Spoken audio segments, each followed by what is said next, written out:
Mainit-init na chismis. Belle naiyak sa inamin ng boyfriend niya.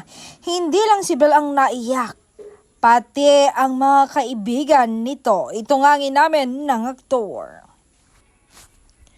Alam nyo, sa lahat ng pagsubok at pagod na nararamdaman ko, si Belle ang nagiging tahanan at pahinga ko. Sa tuwing kausap ko siya, gumagaan yung loob ko. Higit pa sa salitang sobra ang pagmamahal ko sa kanya at hinding-hindi mauubos yon. Madaming beses na muntik na kaming sumuko pero eto pa rin kami, patuloy na lumalaban. I know that we're still young for this pero it's just a battles. Malalagpasan din namin ito.